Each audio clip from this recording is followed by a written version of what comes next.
Se você abriu a sua Bíblia, Salmo 145, nós queremos ler um pedacinho do Salmo 145, a partir do versículo 9. Eu quero usar como título da nossa meditação nesta manhã: Deus é Deus no céu e na terra. Deus é Deus no céu e na terra. Livro dos Salmos, do número 145, a partir do versículo 9. O salmista Davi, ele escreve, ele diz: O Senhor é bom para todos, tem compaixão de todas as suas obras. Todas as tuas obras te louvarão, ó Senhor. Os teus santos te bendirão. Falarão da glória do teu reino e relatarão o teu poder, para que façam saber os filhos dos homens as tuas proezas e o glorioso esplendor do teu reino. O teu reino é um reino eterno, e o teu domínio estende-se a todas as gerações. O Senhor sustenta a todos os que caem e levanta a todos os abatidos. Os olhos de todos esperam em ti, e tu lhes dás o seu mantimento a seu tempo. Abres a tua mão e satisfazes aos desejos de todos os viventes. Justo é o Senhor em todos os seus caminhos, e santo em todas as suas obras. Perto está o Senhor de todos os que o invocam, de todos os que o invocam em verdade. Ele cumpre o desejo dos que o temem, ouve o seu clamor e os salva. Vamos ficar até este versículo. Nós sabemos que Deus é Deus. Nós sabemos que Deus, ele é eternamente Deus, e ele é um Deus pré-existente, ele sempre existiu. Nós sabemos que Deus, ele existe sem nós, mas sabemos que nós não existimos sem Deus. Sabemos que Deus é um Deus todo-poderoso, todo suficiente.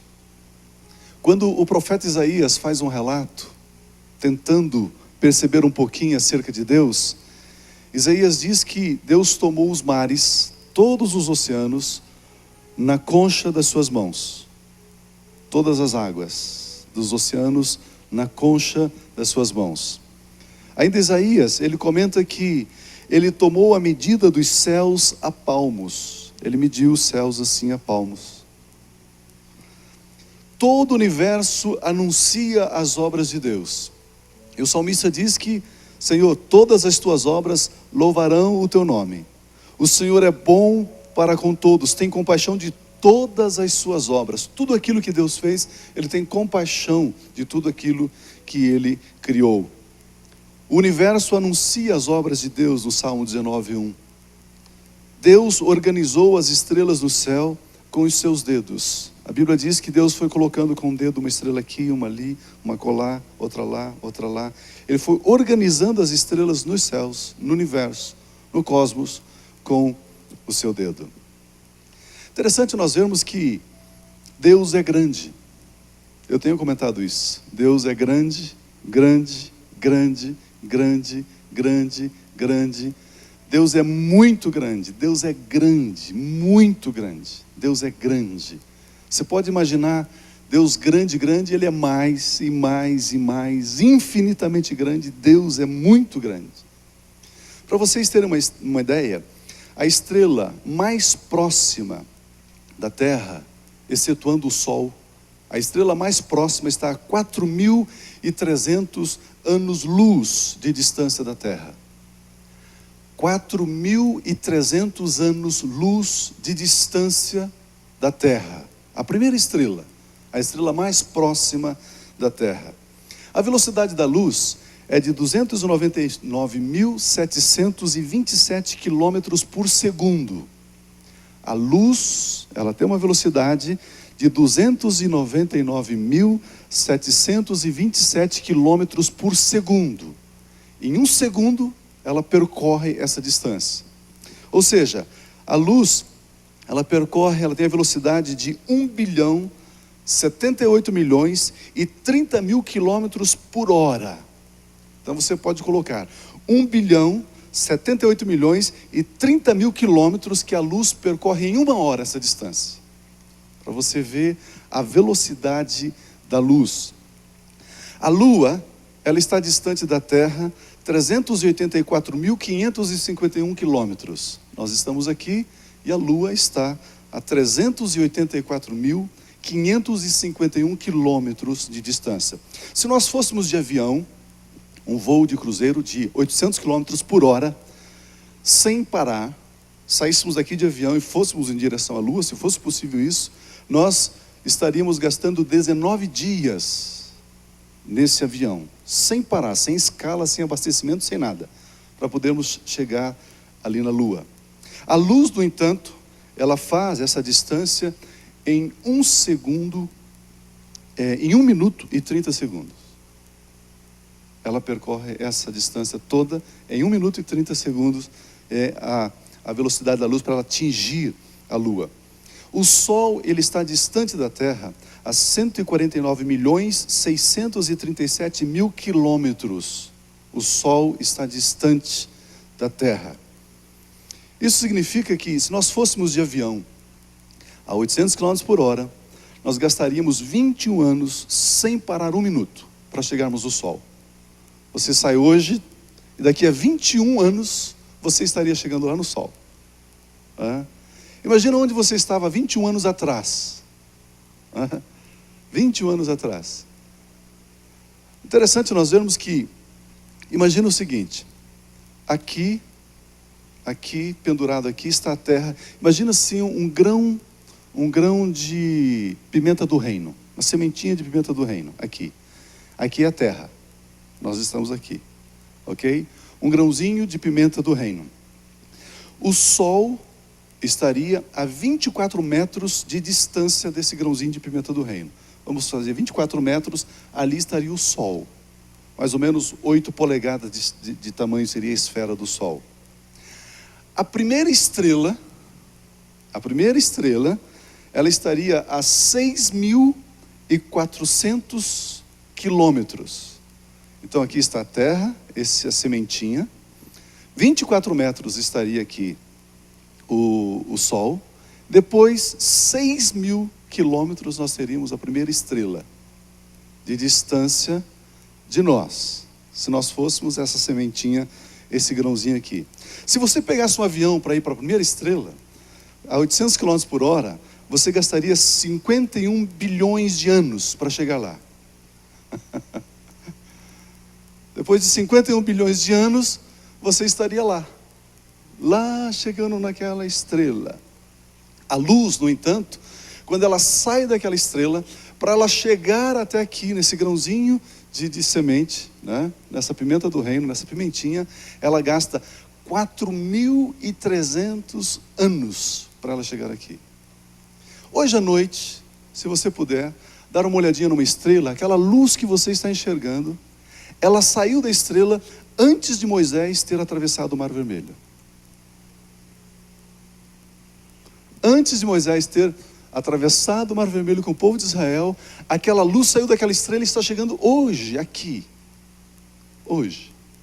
4.300 anos depois. A nossa galáxia, ela possui bilhões de estrelas. Bilhões de estrelas. A nossa galáxia é a Via Láctea, né? Todos nós já estudamos isso, todos nós conhecemos isso. A galáxia mais próxima da nossa é chamada a galáxia de Andrômeda. Andrômeda é a próxima galáxia, próxima da nossa galáxia. Ela está distante da Via Láctea 2,31 milhões de anos-luz. Essa outra galáxia está longe da nossa 2,31 milhões de anos-luz. Pega um lápis, um papel e calcula quantos anos demoraríamos para chegar lá. Já fugiu, né? Já não tem como calcularmos isso aí. Os cientistas calculam que no universo possui bilhões de galáxias. Bilhões de galáxias. Interessante que o salmista, ele diz o seguinte: O Senhor conta o número das estrelas, chamando-as a todas pelos seus nomes. Deus, Ele colocou, o Salmo 8 diz que Ele pegou cada estrela e colocou com o dedo no seu lugar, no universo, nas galáxias. E Ele chama cada uma das estrelas pelo nome. Você é tal, tal, tal. A Bíblia diz que Ele se curva para Ele ver as estrelas. O nosso Deus se curva para ver as estrelas. Interessante que o salmista diz: grande é o nosso Senhor e de grande poder. O seu entendimento não tem limite. Ele está dizendo: Deus é perfeito. Por que Deus é perfeito? Porque Ele não tem limite. Aquilo que não tem limite, aquilo que é ilimitado, significa que é perfeito. Por exemplo, os números são ilimitados, portanto os números perfeitos, são perfeitos. Então aquilo que é ilimitado, sem limite, é perfeito. Então ela diz que ele diz que Deus é perfeito. Ele é todo poderoso, Ele pode todas as coisas. E nós, aqui, planeta Terra, sementinha de pimenta do reino, né? Nós estamos dentro dessa sementinha, estamos na América do Sul. Na América do Sul nós estamos no Brasil. No Brasil nós estamos no Paraná. No Paraná nós estamos em Curitiba. Em Curitiba estamos num bairro. E desse bairro estamos aqui. E esse Deus todo-poderoso, esse Deus majestoso, esse Deus sublime. Quando Salomão estava consagrando o templo, lá em Jerusalém, ele disse assim, 1 Reis, ele diz: ó Deus, os céus e os céus dos céus não podem conter o Senhor, nem a terra e nem esta casa que estamos construindo. Senhor, nada pode conter o Senhor, de tão majestoso, de tão grande, de tão poderoso, de tão sublime que é o Senhor. Eu tenho um texto que diz assim: Deus fez a terra pelo seu poder. Ele estabeleceu o mundo por sua sabedoria e com a sua inteligência Ele estendeu os céus. Com a sua inteligência Ele estendeu as galáxias. Ele colocou o sol, Ele colocou a lua e Ele colocou as estrelas. Pelo seu grandioso poder. Interessante que o próprio profeta Isaías, ele diz que a glória do Senhor se manifesta e todos os homens podem contemplar as obras dos feitos de Deus.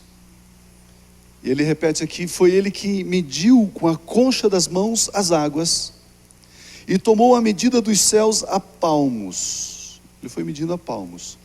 Aquilo que eu e você gastaríamos 51 bilhões de anos para percorrer, Ele mede assim a palmos. Ele diz: certamente as nações são consideradas por Ele como a gota de um balde. Vamos pegar os Estados Unidos da América. Deus olha os Estados Unidos como uma gota, num balde, uma gotinha. Brasil, uma gotinha. A Rússia, uma gotinha. A China, uma gotinha. A Europa toda, né? 2, 3 gotinhas. Ele diz que: e como o pó miúdo das balanças, é considerado por ele as nações como a gota de um balde. E como o pó miúdo das balanças, ele pesa as ilhas como se fosse fino pó. Pega a ilha de Fidel Castro, todo poderoso, cheio de razão. Ele pesa como se fosse pó, nada, poeira, absolutamente nada. Japão, aquela ilha, ele pesa como se fosse pó. Todas as nações são como nada perante Ele. Ele as considera sem valor e menos do que nada. Ele está sentado sobre o círculo da terra, cujos moradores são para ele como gafanhotos. Ele estende os céus como cortina e os desenrola como tenda para neles habitar. Ele faz voltar ao nada os príncipes e recua a nada os juízes da terra. É ele quem faz sair o exército de estrelas, uma por uma ele as chama pelo nome e elas se prostram diante dele. Uma por uma ele chama.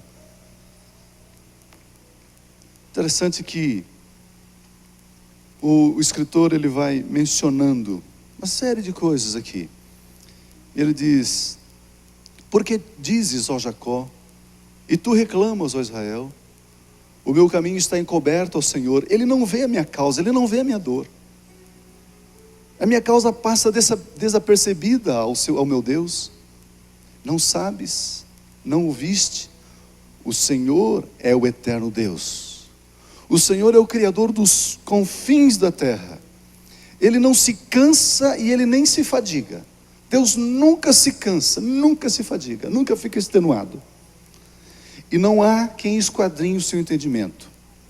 Mas Deus, Ele dá força ao cansado e multiplica o poder ao que não tem vigor algum.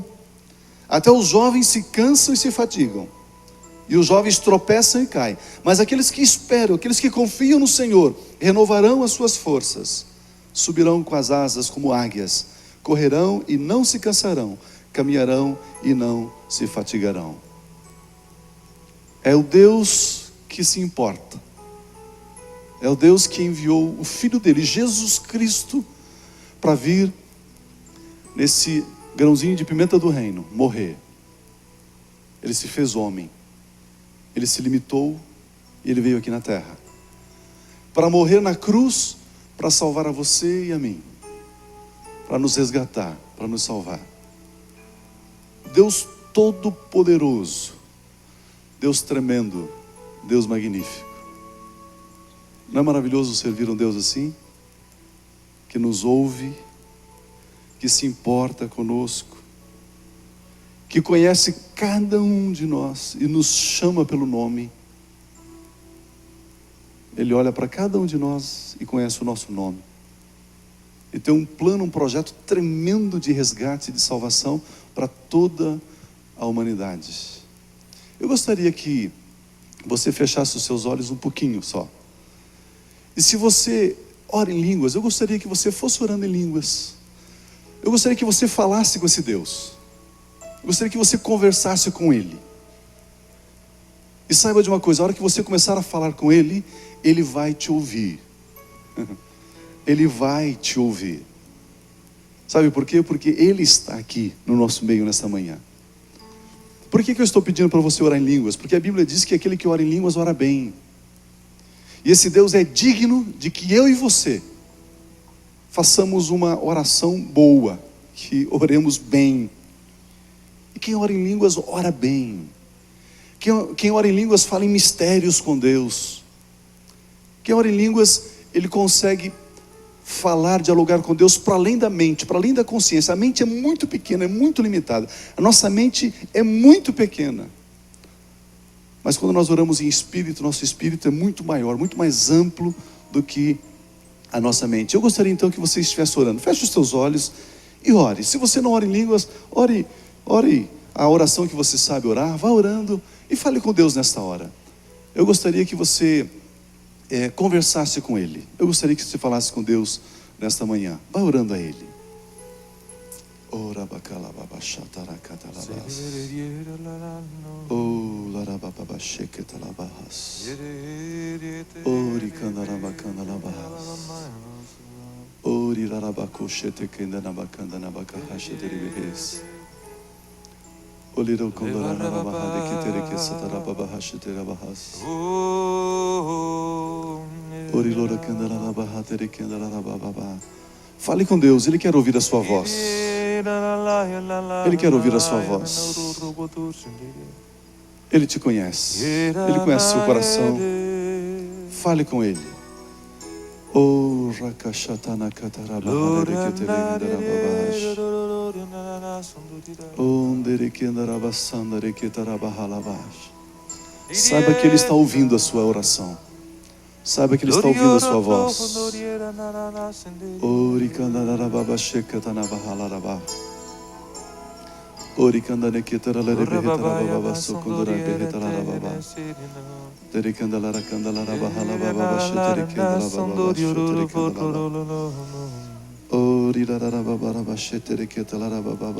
Santo, Santo, Santo é Senhor. Deus, o Senhor é santo, santo, santo. A Ti toda honra e louvor. A igreja se prostra aos Teus pés. Adore esse Deus E digno. Te adora, ó Deus. Santo, Santo, Santo é Senhor. A Ti toda honra e louvor. A igreja se prostra aos Teus pés. E Te adora, ó Deus. Santo, Santo, Santo é Senhor. Tu és santo, a Ti Santo, Senhor. toda honra e louvor. Tu és santo, A Senhor. igreja se prostra aos Teus pés e Te adora, ó Deus, pois só Tu és digno,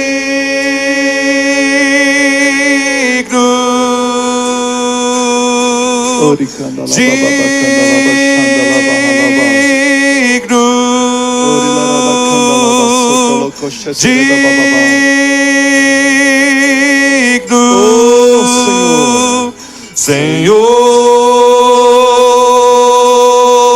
Senhor, só Tu és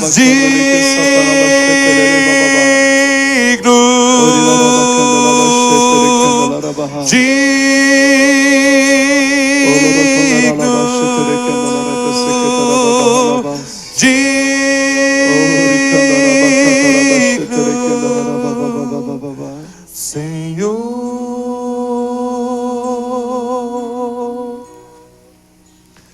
Tu és tão grande,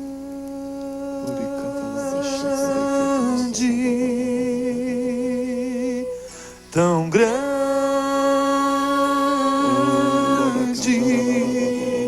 Tu és tão grande,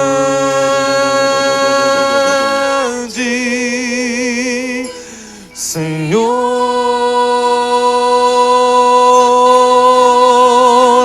Tu és tão grande,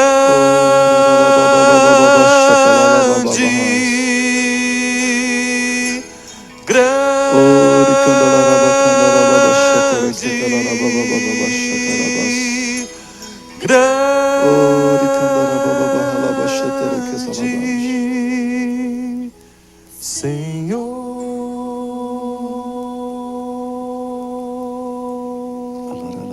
Senhor. Pai, obrigado porque, embora o Senhor sendo grande, grande, grande, grande, grande, grande, imensamente grande, o Senhor se revela a nós, o Senhor fala conosco, o Senhor nos toca com paz, com alegria, o Senhor nos toca com carinho, com afeto, com proteção. O Senhor se importa pelas nossas causas. O Senhor tem interesse pelas nossas causas. O Senhor conhece cada necessidade que está em nós. O Senhor conhece os nossos pensamentos. Pai, a Tua palavra nos diz que antes que possamos proferir qualquer palavra, o Senhor sabe exatamente o que vamos dizer. O Senhor é poderoso, Deus.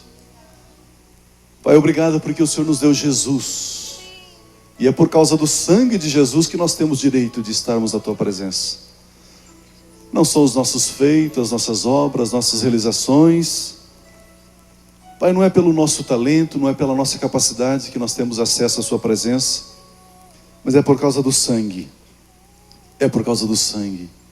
É por causa do sangue do teu filho. Pai, nós não conseguimos entender, a nossa mente não concebe, a nossa mente não consegue discernir como pode ser que esse tão grande Deus se fez homem e veio morrer por mim, veio morrer por nós. Deus, nós não entendemos isso, mas queremos dizer-te obrigado. Queremos dizer que o Senhor é digno, digno, digno, digno. Queremos dizer que o Senhor é santo, santo, santo, santo. Pai, que as nossas conclusões, que os nossos raciocínios, Senhor, que os nossos pensamentos, Pai, não consegue discernir, explicar, mencionar o Senhor. A tua palavra diz que os nossos pensamentos são coisas vãs. É verdade, Senhor. As nossas conclusões, a nossa maneira de ver a vida, Senhor, é tão vã, está tão distante, porque a tua palavra diz que os nossos pensamentos são diferentes, são distantes dos teus pensamentos. Os nossos caminhos não são os teus caminhos. Deus, o Senhor é grande e o Senhor nos ama. Pai, obrigado porque o Senhor deu o teu Santo Espírito para habitar em nós. Pai, nós não sabemos também como isso pode ser, mas sabemos porque a tua palavra diz, o Senhor revelou isso, dizendo que o teu Espírito habita em nós. Espírito Santo, nós não queremos reter o Senhor, nós queremos depor os nossos valores, depor os nossos conceitos, nós queremos depor as nossas conclusões, nós queremos depor as nossas ambições, os nossos projetos, nós queremos colocar de lado, dizer, Espírito Santo, toma conta das nossas vidas, só tu podes nos conduzir em triunfo, somente o Senhor poderá nos levar a uma vida plena de adoração aos pés do Senhor. Espírito Santo, toma-nos pela nossa mão, fortaleça os nossos joelhos cansados, trôpegos. Espírito Santo, dá-nos ousadia, intrepidez para realizarmos a obra do Senhor nesses dias.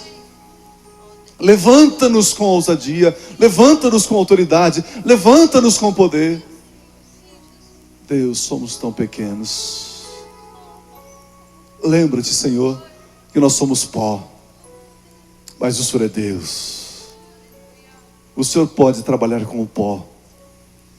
O Senhor pode fazer com que do pó algo seja produzido. Senhor, usa as nossas vidas, Senhor. Precisamos de Ti. Precisamos de Ti, precisamos de Ti. Reconhecemos, Senhor. Reconhecemos, Senhor. Reconhecemos, Senhor.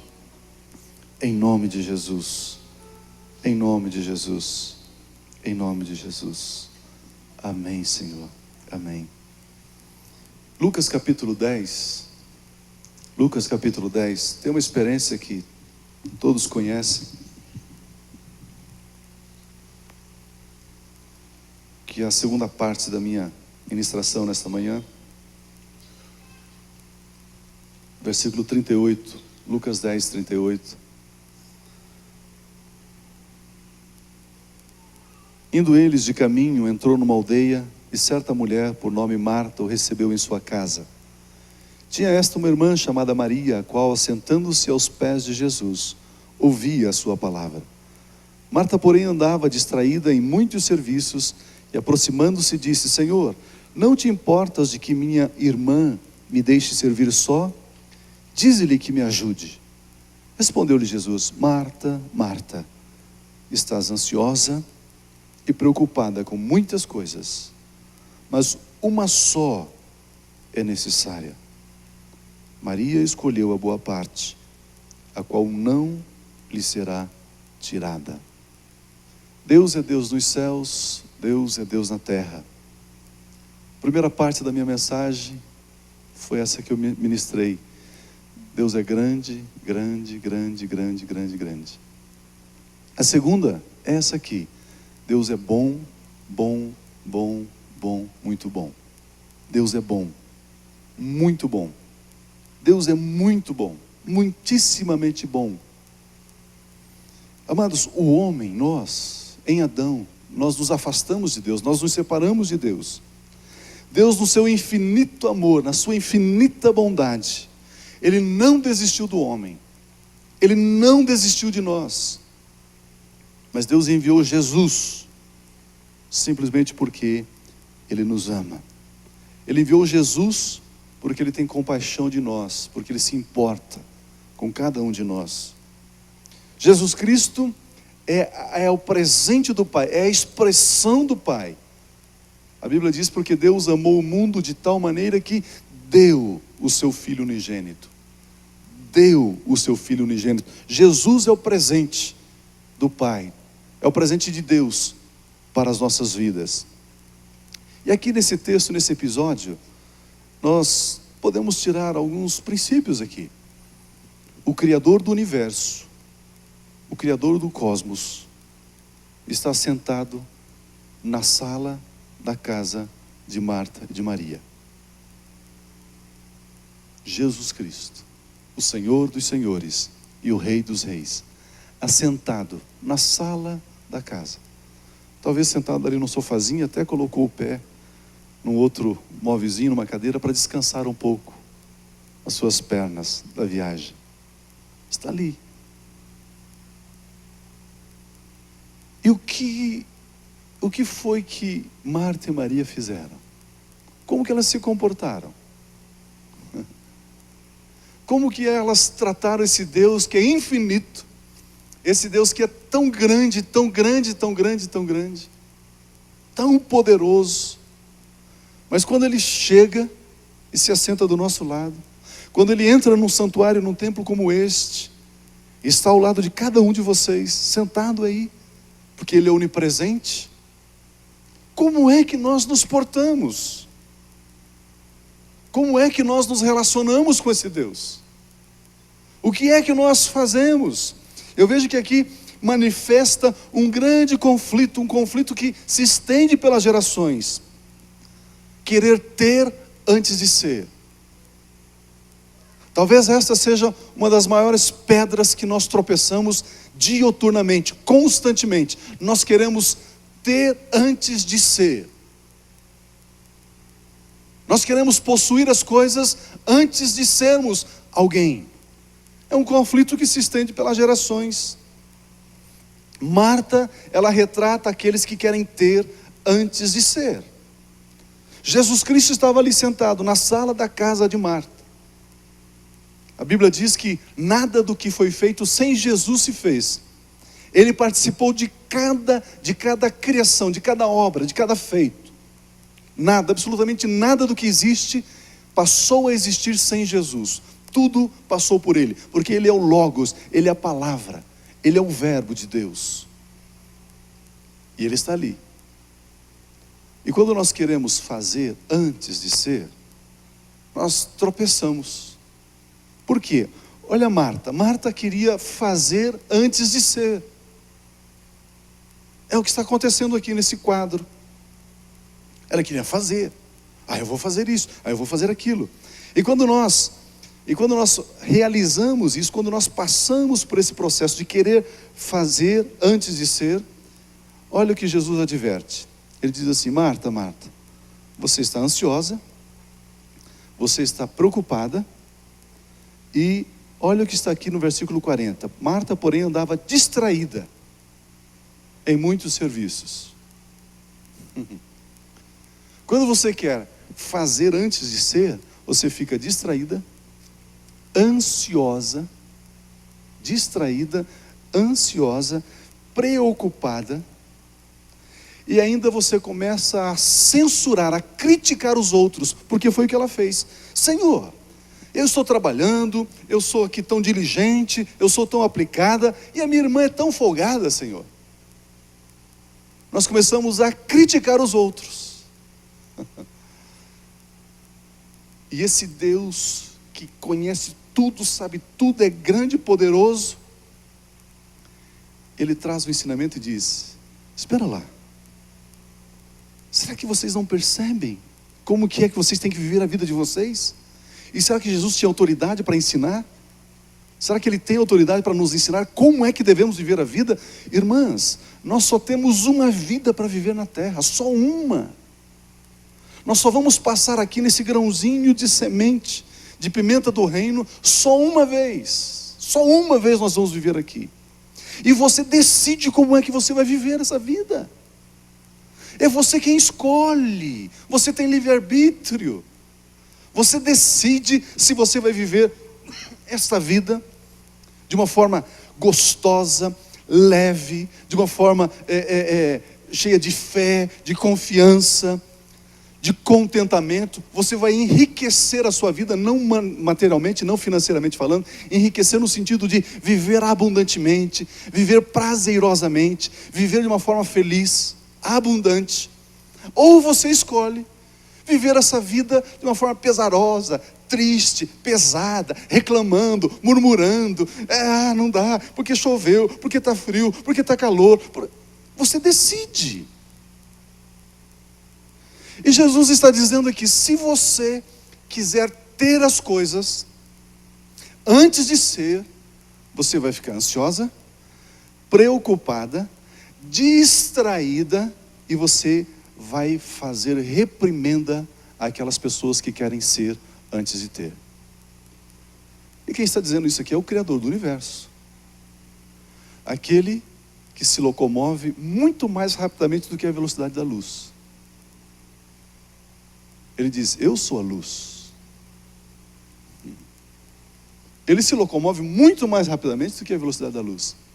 Porque Ele é onipresente e Ele está em todo lugar. Ele está nos ensinando.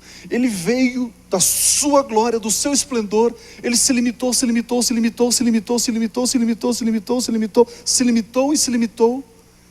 E veio nesse grãozinho de pimenta do reino. Ele começou a olhar as pessoas que estavam vivendo aqui. Ele botou a mão na cabeça e disse, o que vocês estão fazendo? Não é assim que se vive. Vocês estão gastando os seus pouquíssimos dias. Vocês estão gastando a sua vida, que é nada, é como um conto ligeiro. Vocês estão gastando a vida de uma forma incorreta. Vocês estão querendo fazer antes de ser. Primeiro vocês têm que ser, para depois fazer. Para depois fazer. E ele diz assim, Marta, você está distraída em muitos serviços, fazendo. Não bastando isso, você começa a criticar aqueles que não fazem como você faz. Além disso, você está ansiosa, você está preocupada, preocupada. Você já ligou para alguém e o telefone estava ocupado? Você não consegue linha, porque ele está preocupado. Ele está ocupado previamente. Se você está preocupada, Deus quer falar com você, Ele não consegue. Ele não consegue, a linha está ocupada. Ele quer acionar você, não dá. Você não consegue ficar 5 minutos desocupada na presença de Deus. Abrir o seu coração. O que é abrir o coração? Tirar todos os pensamentos, jogar fora e ficar ali. Deus. Daqui a pouco vem um pensamento e já te rouba, né, da presença de Deus e já te leva para tal lugar. A escola, porque essa semana... Não.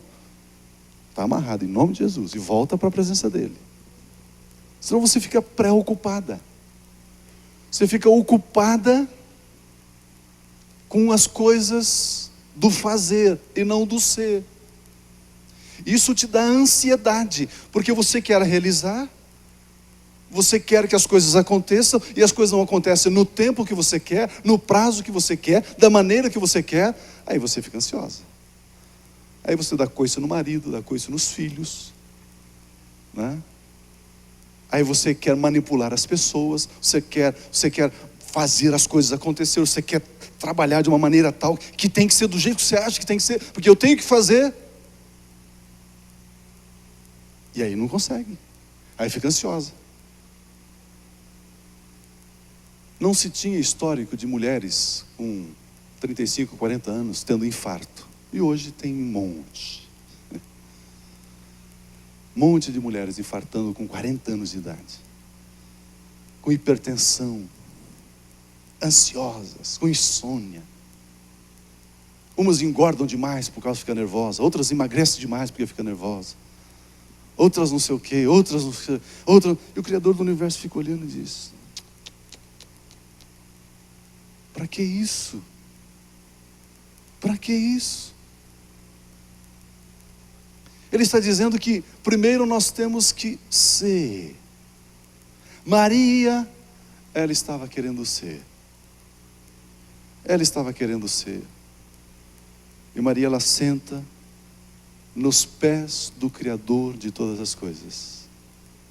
Ela queria ser. Ela queria ouvir.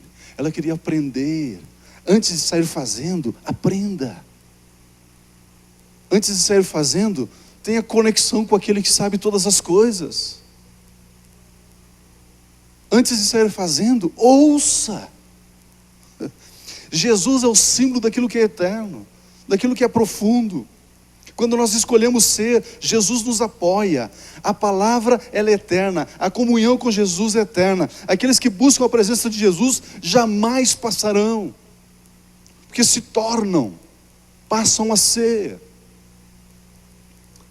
Esse texto aqui, Jesus não está reclamando, ou não está condenando quem lava, quem passa, quem faz comida. Não é isso.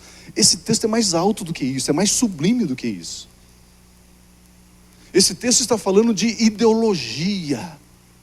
Esse texto está falando da sua filosofia de vida. Que estilo de vida você escolheu viver. É isso que esse texto está falando. Esse texto está dizendo: você escolheu viver correndo atrás do dinheiro? Ou você escolheu viver, estar aos pés do Senhor? Dependência primária, na soberania de Deus. O que é que você escolheu da sua vida? Você quer fazer, ter as coisas, ou você quer ser? É isso que esse texto está dizendo. Esse texto está dizendo qual é o padrão de vida que você estabeleceu, que você escolheu. E quem está nos ensinando isso, irmãs? Quem está nos ensinando isso é o Criador de todas as coisas. E Ele sabe o que Ele está falando. E Ele sabe. Se a tua alma está reclamando aí e tal, então eu não vou lavar, não vou passar, não vou cozinhar, né? Você está contestando quem criou o universo. Você está dizendo que Ele está errado e você está certo. Está dizendo que Ele está errado e você está certo. Esse texto não está falando disso, das nossas tarefas diárias. Não é isso que esse texto está falando. Esse texto está falando o seguinte: qual é o seu maior valor?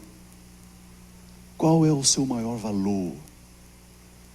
O que de fato para você tem peso, é relevante, é importante? O que é importante para você? Aquilo que permanece para sempre? Aquilo que é eterno?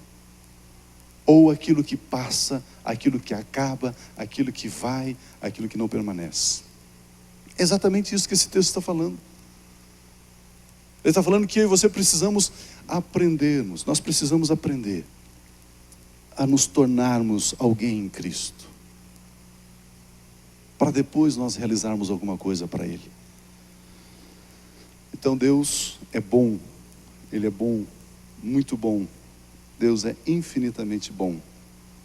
E a última parte que eu quero compartilhar com vocês, o horário avança. Lucas capítulo 7, versículo 2.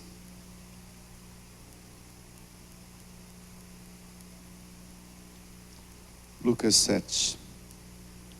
O servo de certo centurião, a quem este muito estimava, estava doente quase à morte.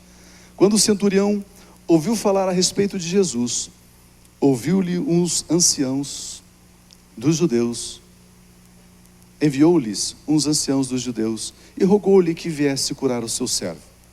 Chegando eles a Jesus, rogaram-lhe muito, dizendo: é digno de que lhe concedas isto, porque ama a nossa nação e ele mesmo nos edificou a sinagoga.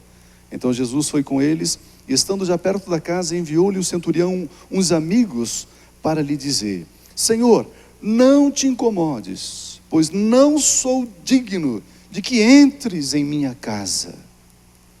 Por isso, não me julguei digno de ir ter contigo. Dize-me, porém, uma palavra e o meu servo será curado.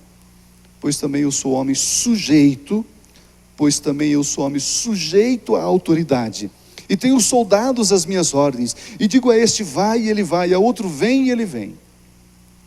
Ao meu servo digo, faze isto, e ele o faz. Ouvindo isso, Jesus se maravilhou dele. Voltando-se, disse à multidão que o seguia: digo-vos que nem ainda em Israel achei tanta fé. Voltando para casa, os que foram enviados acharam curado o servo. Eu vejo que esse Deus que criou todas as coisas e que funciona de uma forma tão tremenda, tão maravilhosa, que funciona de uma maneira tão harmoniosa, esse Deus todo-poderoso, Ele trabalha por princípios, Ele tem ordem no seu agir, Ele organiza as coisas, Ele não faz as coisas aleatoriamente. Existem princípios, existem ordens. E Ele compartilhou esses princípios, estas ordens a nós, através da palavra, através de Cristo Jesus, através da Bíblia Sagrada. Ele nos orientou como é que nós devemos viver, como é que nós devemos estabelecer as coisas. Deus é o Deus Todo-Poderoso. Deus é a autoridade máxima existente. Nem o diabo é inimigo de Deus. Nem o diabo é inimigo de Deus. Deus não tem adversários. Ele não tem adversários. Ele é soberano.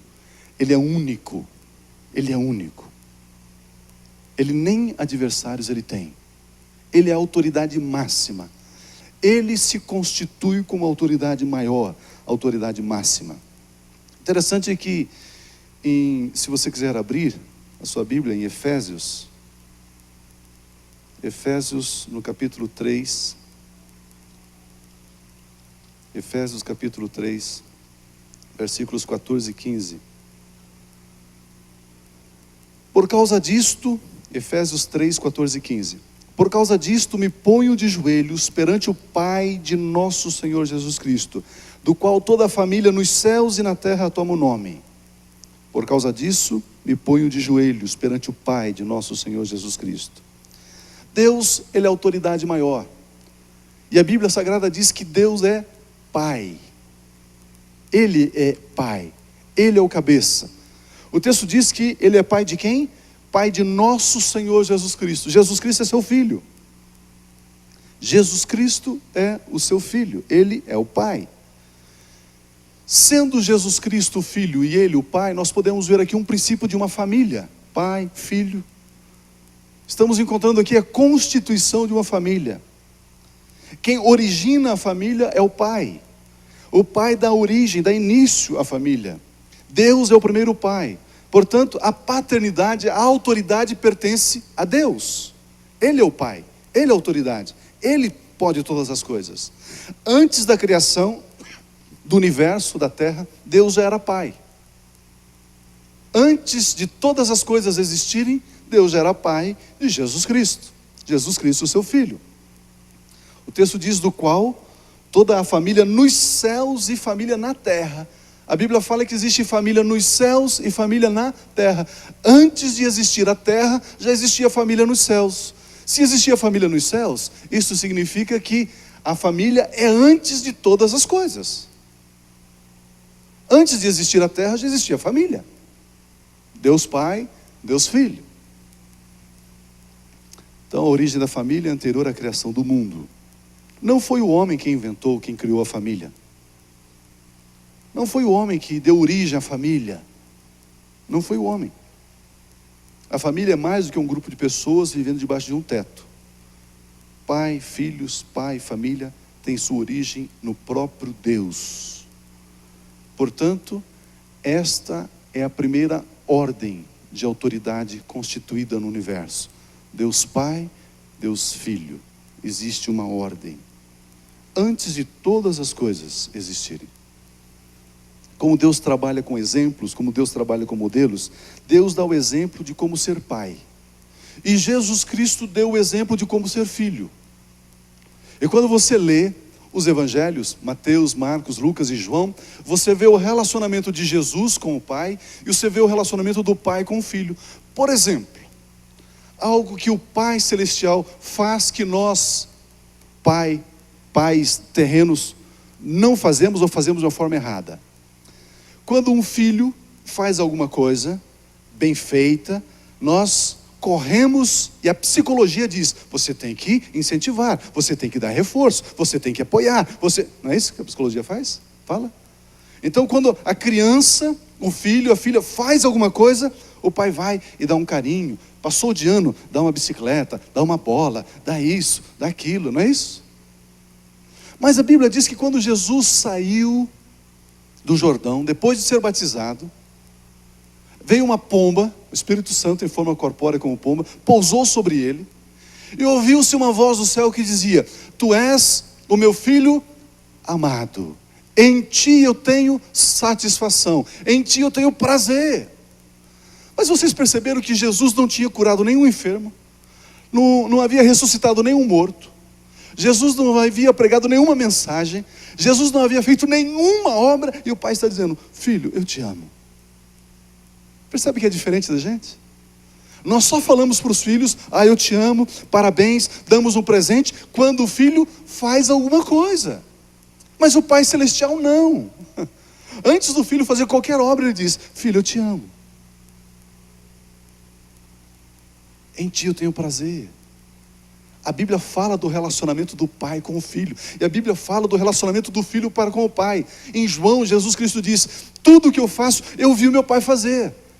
Pai como modelo, pai como exemplo. Ele diz, eu vim aqui não para fazer a minha vontade, mas para fazer a vontade daquele que me enviou. Dependência, submissão total ao Pai. Deus ensinando nós, homens, nesse grãozinho de pimenta do reino, a viver. Porque nós nem isso sabemos. Nem isso sabemos. E ele diz, espera lá, deixa eu dar o exemplo, deixa eu mostrar, deixa eu dizer, deixa eu fazer. Jesus se comporta como filho, dá o exemplo como filho. E como filho, a Bíblia diz que em tudo ele foi submisso ao Pai. Em tudo ele foi submisso. Submissão não é inferioridade.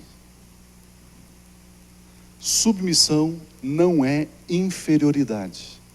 Não é inferioridade. A Bíblia diz, em João 10:30, Jesus dizendo, eu e o Pai somos um. João 10:30, eu e o Pai somos um. Ele não estava aqui dizendo que ele era inferior ao Pai. Ele diz, eu e o Pai somos um. João 14:28, ele diz, porque o Pai é maior do que eu.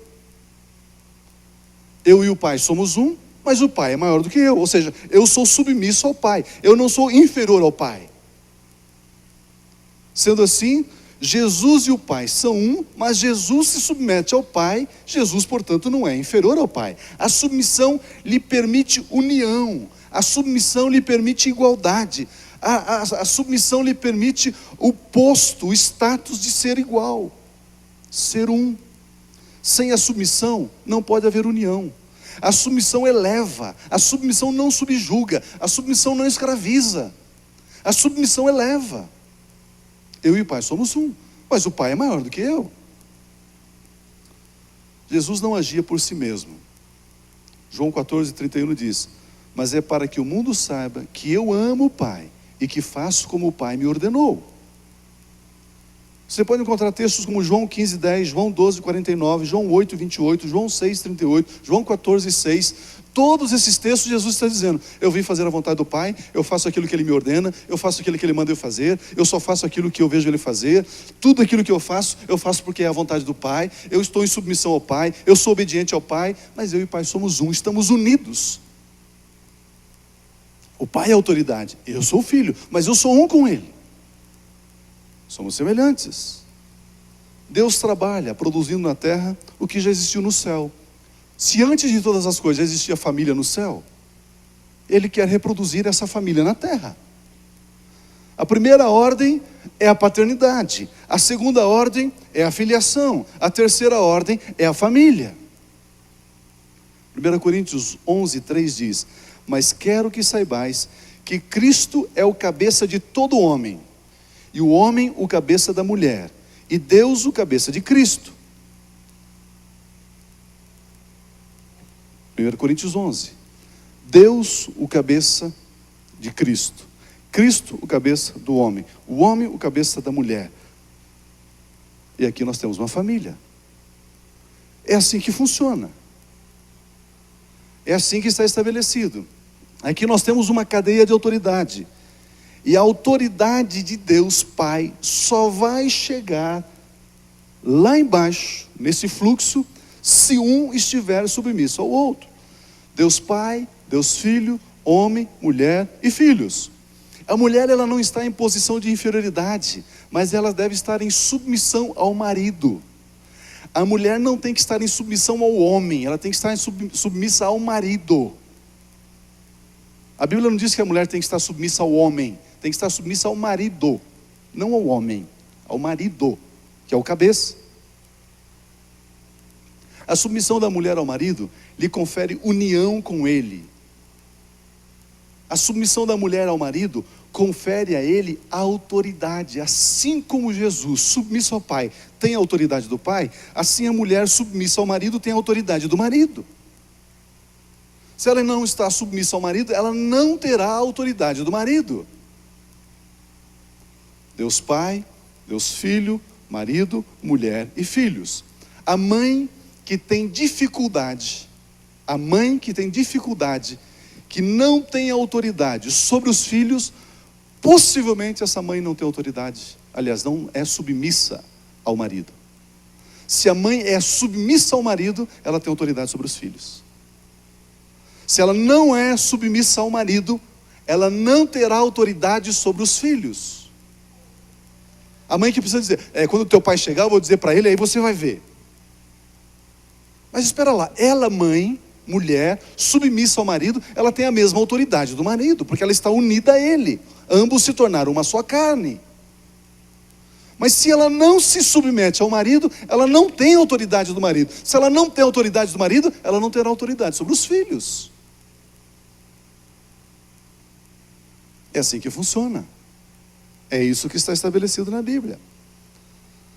A mulher somente terá autoridade sobre os filhos e sobre seu trabalho, se ela for submissa ao marido. A mulher não tem autoridade em si mesma. Ela recebe a autoridade do marido. O marido recebe a autoridade de Cristo. Cristo recebe a autoridade do Pai Celestial. É assim que funciona. Vamos pegar o nosso exemplo de grupos familiares. O líder do grupo familiar, ele tem autoridade sobre os membros do grupo. Ele tem autoridade em si mesmo? Não, ele não tem autoridade em si mesmo. Ele recebeu autoridade da liderança da igreja. A liderança da igreja recebe a autoridade de Cristo Jesus. Cristo Jesus recebe a autoridade do Pai. Se isso estiver estabelecido assim, a autoridade do Pai Celestial estará sobre a autoridade, estará sobre o líder de grupo familiar. É a mesma autoridade. Quando o líder de grupo familiar ora, impõe as mãos, ministra, ele tem a mesma autoridade do Pai Celestial. É a mesma. Porque o filho está sujeito ao pai. A liderança da igreja está sujeita ao filho. O líder de grupo familiar está sujeito à liderança da igreja. E a hora que ele ministra, ele tem autoridade ali. Por que Jesus tinha toda a autoridade? Porque ele estava sujeito ao pai, submisso ao pai. Ele não era inferior ao pai. Eu e o pai somos um, mas eu estou submisso ao pai. A mulher, a mãe, ela está sujeita ao marido. Então ela tem a autoridade do marido.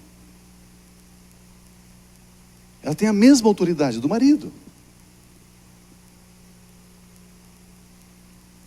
Essa história do centurião que eu li é interessante. Um homem, um centurião, era um comandante romano. Possivelmente ele tinha ali 100 soldados. Centurião não necessariamente significa que ele comandava 100 soldados. Havia centuriões com mais de 100 soldados, 140, 150 soldados. Mas a palavra centurião fala de 100. Então ele comandava uma tropa em torno de 100 soldados. Ok? E ele diz: eu sou homem sujeito à autoridade. Lembra que foi isso que ele disse? Ele não diz: eu tenho autoridade sobre 100 soldados. Eu digo a esse soldado, vai, ele vai, vem, ele vem. Eu digo ao escravo, faça isso, ele faz. Não foi isso que ele disse. Ele não diz, eu tenho autoridade. Ele diz, eu sou sujeito à autoridade. Olha o versículo 8. Pois também eu sou homem sujeito à autoridade. Sujeito à autoridade. Eu digo ao homem, ao meu servo, faça isso, ele faz. Eu digo ao soldado, vai, ele vai, vem, ele vem. Porque eu sou sujeito à autoridade. O que ele estava dizendo? Sobre mim está o meu comandante, sobre o meu comandante, comandante do comandante, sobre o comandante do comandante está César, está Roma, está o exército de César. Quando eu digo algo, não sou eu que estou dizendo, mas o próprio César está dizendo através de mim. Por isso que eles me obedecem, porque eu sou sujeito à autoridade. Ele estava na cadeia de autoridade, ele estava no fluir correto de autoridade. Ao submeter aqueles que estavam sobre ele, ele tinha o direito de exercer autoridade sobre aqueles que estavam debaixo dele. Ele só tinha autoridade sobre aqueles que estavam debaixo dele porque ele estava sujeito à autoridade daqueles que estavam acima dele. Senão ele não tinha autoridade para ministrar os que estavam debaixo dele. Simples. Pega um guarda, vamos pegar um coronel da polícia militar, coronel, que é a maior autoridade, né, da polícia militar, coronel. Tira a farda, põe um apito, põe ele ali na esquina, e ele pega o apito e apita e faz assim. Prrr. Os carros vão parar? Não vão parar. Não vão parar. Mas ele é o coronel, ele é o comandante. Não, mas não vão parar. Agora ele coloca a farda, né, com todas as insígnias, todas as demonstrações ali da função dele de coronel. Coloca lá um apito na mão dele. Ele não precisa nem apito. Ele chega lá e faz assim, ó. Os carros param.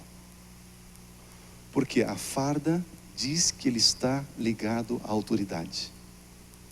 A farda demonstra que ele está sujeito à autoridade. Convencionou-se que o soldado em exercício, ele está fardado. E pelo fato dele estar fardado, ele está sujeito à autoridade. Se ele está sujeito à autoridade, a hora que ele dá uma ordem, as pessoas obedecem. As pessoas aceitam. Porque ele está ligado à autoridade. Ele está sujeito à autoridade. Esse centurião ele estava dizendo, eu sei, Jesus, que o Senhor está debaixo da autoridade do Pai Celestial. Portanto, se o Senhor der uma ordem, é a mesma ordem de Deus. Desse Deus criador desse universo, que mede o universo com a palma das mãos. Você está sujeito a Ele, Jesus? Então, consequentemente, aquilo que o Senhor disser, Ele, o Pai, estará concedendo autoridade a você, Jesus, para que você realize essa obra. Se alguém resistir ao Senhor Jesus, esse alguém está resistindo ao Pai Celestial. É isso que esse centurião está dizendo. Se o Senhor disser uma única palavra, esta enfermidade que está assolando o meu servo, ela vai ter que se submeter, porque o Senhor está sujeito ao Pai. Assim como eu estou sujeito aos meus comandantes, aos meus superiores. O fluxo de autoridade, o fluir de autoridade do Pai para Jesus está ok. Porque Jesus, ele está submisso ao Pai.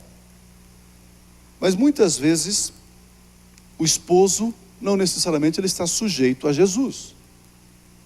Não é? Ele não está sujeito a Jesus. E aí, interrompe o fluxo ali.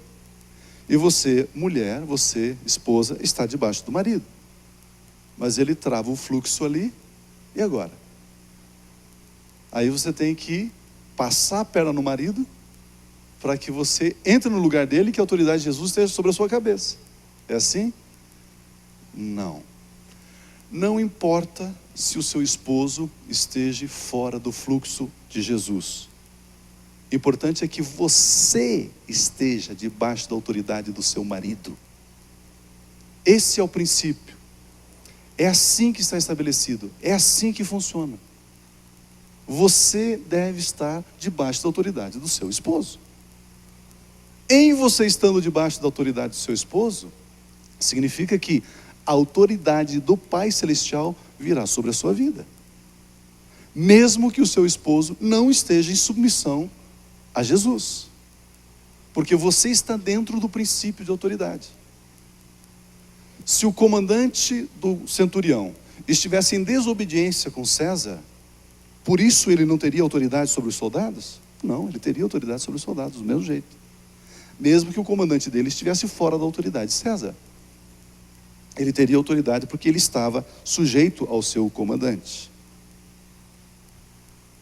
Quando nós falamos em trabalhos na igreja, em fazer a obra, na igreja, todos nós que estamos aqui, todos nós somos iguais, está lá em Gálatas. Todos nós somos iguais perante Cristo, todos iguais. Não existe macho, não existe fêmea, não existe escravo, bárbaro, cita, judeu, todos nós somos iguais, iguaizinhos, no mesmo nível. No entanto, para nós funcionarmos na igreja, para nós funcionarmos no corpo de Cristo, existe uma autoridade. A Bíblia diz, e ele primeiramente ele deu uns para, se é primeiramente tem o segundo, tem o terceiro, tem uma ordem. Existe uma ordem de autoridade para fluir, para as coisas acontecerem. Se não tivermos esta ordem, não vai acontecer, porque ele estabeleceu essa ordem. Ele estabeleceu essa maneira de funcionar assim. Lucas 10:19 ele diz, eu vos dei autoridade para pisar de serpentes e escorpiões e sobre toda a força do inimigo, e nada vos fará dano algum. Mateus 28:18, Jesus diz, é-me dado todo o poder nos céus e na terra. Deuteronômio 7:24, na parte final ele diz, ninguém te poderá resistir. 1 Samuel 1:13-20, Ana se submeteu a Eli, o sacerdote. 2 Reis 13:16, Eliseu põe as mãos sobre as mãos do rei. E ele ministra, autoridade. Interessante que, no seu trabalho, na sua lida diária, você está sujeito ao seu marido. Você sujeito ao seu esposo, você tem a mesma autoridade que está lá no Pai. Esse Deus que criou todas as coisas, esse Deus estende a mão dele sobre a sua vida para te abençoar. É assim que funciona. Mas Pio, meu marido não é evangélico. Não tem problema, esteja sujeito ao teu marido. Pio, mas diga uma coisa, eu não tenho marido. Esteja sujeito ao teu pai. Esteja sujeito ao teu pai. Ele é a tua autoridade. Pio, mas eu não tenho nem marido nem pai. Eu estou só neste mundo. Você pertence à igreja? Pertence à igreja. Esteja debaixo da autoridade da igreja. Se Deus criou autoridade, é impossível você estar fora de autoridade. O único que quer estar fora de autoridade é Satanás, o diabo. Ele não quer estar debaixo de nenhuma autoridade. Debaixo de nenhuma autoridade. Mas nós, que estamos habitando aqui, essa sementinha de pimenta do reino aqui, ele estabeleceu, ele veio e nos deu o exemplo de como poderemos viver em autoridade. E quando você se submete às autoridades constituídas por Deus, toda autoridade, a Bíblia diz, toda autoridade foi constituída por Deus, toda autoridade. Quando você se sujeita à autoridade, você tem a bênção de Deus, você tem o favor de Deus, você tem a graça de Deus, você tem o toque de Deus na sua vida. Se você for lá na FEBEM, você vai lá encontrar alguns rapazes lá, 15, 16 anos, 14 anos. Se você levantar o histórico da vida daquele rapaz, daquele adolescente, saiba de uma coisa, ele nunca se submeteu à autoridade. Nunca.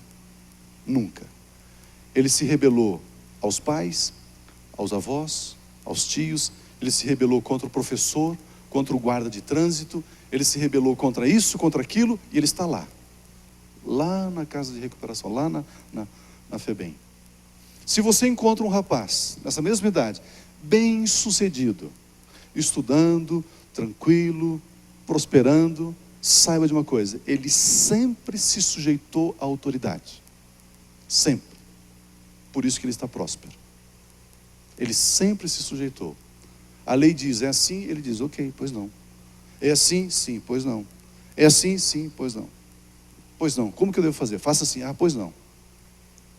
Todas as pessoas que se sujeitam à autoridade são pessoas bem-sucedidas. Porque esse é o princípio de Deus, amados. Deus estabeleceu assim, foi Deus que instituiu isso. E será que Deus sabia o que estava fazendo? Ele sabia o que estava fazendo. Claro que ele sabia o que estava fazendo. Se ele sabia o que estava fazendo, ele está dizendo para mim e para você: é assim que você deve viver. É assim que funciona. É assim que funcionam todas as coisas. Se há submissão à autoridade, existe bênção, existe prosperidade, existe o favor de Deus, existe a aprovação de Deus, existe a concordância de Deus. Se não existir submissão à autoridade constituída, se houver desejos de rebelião nos nossos corações contra as autoridades constituídas, isso significa que nós vamos ter problemas, nós vamos ter dificuldades. Quando você se rebela contra uma autoridade, a autoridade permanece ilesa, tranquila, calma, serena. Você vai ter danos na vida, você vai ter dificuldades, não a autoridade.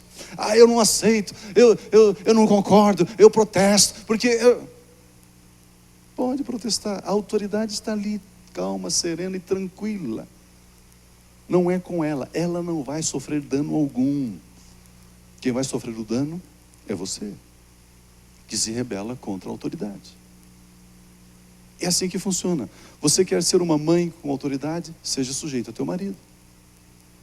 Você quer ser uma profissional bem-sucedida? Seja submissa às autoridades constituídas. Você quer ser ter um ministério na igreja bem-sucedido? Seja submissa à autoridade. Seja submissa à autoridade. Você está na escala, deixa eu dar um exemplo aqui. Departamento infantil. Você está na escala departamento infantil, né? Naquele dia. Então venha e cumpra a sua escala. Seja sujeito à autoridade. Mas eu não posso ir. Você sabe como funciona. Ligue para as pessoas responsáveis e comente: olha, estou impossibilitado de comparecer e tal, assim, assim, assim. Resolva a situação. É assim que funciona. Você pertence a um grupo familiar, simplesmente você nem aparece no grupo. Você não está sujeito à autoridade. Ligue e diga: olha, eu não posso estar na reunião nessa semana. Tá bom? Ok. E você está sujeito à autoridade. Você está demonstrando submissão. E aquilo que você estará fazendo tem a bênção de Deus. Se Deus abençoar você estando em rebelião, Deus estará apoiando a sua rebelião. Ele não vai apoiar, então você não será abençoado. Pronto, simplesmente assim. Deus estabeleceu a autoridade. E esse Deus sabia o que estava fazendo. Ele sabia o que ele estava fazendo. E se ele sabia o que ele estava fazendo, nós devemos obedecer. Porque esse Deus é grande, é grande, é grande, é grande. E esse Deus é bom, é bom, é bom, ele é muito bom. Esse Deus, ele quer nos orientar, ele quer nos instruir de como é que devemos viver aqui na terra, de como é que devemos fazer as coisas aqui na terra, de como é que devemos nos comportar aqui, para que ele, esse Deus tão grande, tão bom, possa nos abençoar abundantemente, abundantemente, abundantemente. Esse é o desejo do coração de Deus. Deus só não nos abençoa se nós estivermos fora do fluxo, desse fluxo de autoridade. Se nós estivermos nesse fluxo de autoridade, a bênção estará sobre nós. Por gentileza, 4 irmãs aqui em cima, só para a gente ilustrar um pouquinho. Aí eu já vou encerrar. Pode ser? Vocês 3 e mais a irmã, vem aqui. Isso, fica aqui, do ladinho aqui em cima. Vamos fazer nessa ordem aqui mesmo. Deus Pai, Deus Filho, ok? Aqui está o homem, aqui está a mulher e eu represento os filhos. Se nós estivermos aqui em ordem, a autoridade de Deus Pai estará sobre a minha vida, filho. A hora que eu estiver estudando, a hora que eu estiver trabalhando, a hora que eu estiver indo e vindo, eu tenho a autoridade de Deus sobre a minha vida. A hora que eu converso, a hora que eu desenvolvo as minhas tarefas, eu tenho a bênção de Deus. Mas agora eu, filho, saio desse fluxo. Isso significa que eu estou andando por conta própria. Estou andando pelas minhas próprias pernas. E aí eu não tenho a proteção de Deus. Eu não tenho o favor de Deus. Mas eu, filho, tenho. E a mãe, a esposa, dá um passinho para frente. Ela não está sujeita ao marido. Não está sujeita. Eu faço o que eu quero. Ele é bem bobo. Porque ele é preguiçoso. Porque ele não faz nada certo. Conhece esse papo assim? Já viram isso? No Brasil não tem, mas algumas nações têm isso. Né? E ela acha que ela tem que levar a vida como ela acha que tem que ser. Porque se eu não fizer aqui, ninguém faz. E ela não está debaixo da autoridade do marido. Eu, filho, recebo por estar sujeito. Eu, filho, recebo a bênção de Deus do mesmo jeito. Agora, ela vai ter dificuldades. Só que o diabo é muito arguto, ele é muito sagaz. Quando aquela pessoa que está sobre mim sai debaixo da autoridade, ela tem a tendência de me levar. Ela tem a tendência de me levar também. E aí, a mãe, eu, filho, né, ela está fora da autoridade. Agora ela vai querer exercer autoridade sobre mim. Ela vai conseguir? Não, não vai. Ela vai falar, ela vai brigar, ela vai fazer o que? Vai cortar a mesada, porque agora ela ameaça, ela faz o que for, ela não vai ter autoridade. Porque ela está fora da autoridade. Voltando a mãe para cá. O pai sai da autoridade. E nós, mãe, filho, permanece debaixo da autoridade. Nós temos a autoridade de Deus, porque nós estamos no fluxo. Nós temos a autoridade de Deus. Mantém-se. O pai, ele vai se ver com Deus, porque ele está se rebelando contra Deus. É o problema dele. Mas se eu permanecer, isso está lá em Ezequiel 38, está na Bíblia isso aí. Se eu permanecer na autoridade, a iniquidade do meu pai não será visitada sobre a minha vida. Não será visitada sobre a minha vida. Eu serei abençoado por ser filho. A mãe será abençoada por ela estar debaixo da autoridade. O pai é que vai resolver os seus problemas, os seus dilemas, as suas dores. Aí o pai está debaixo da autoridade.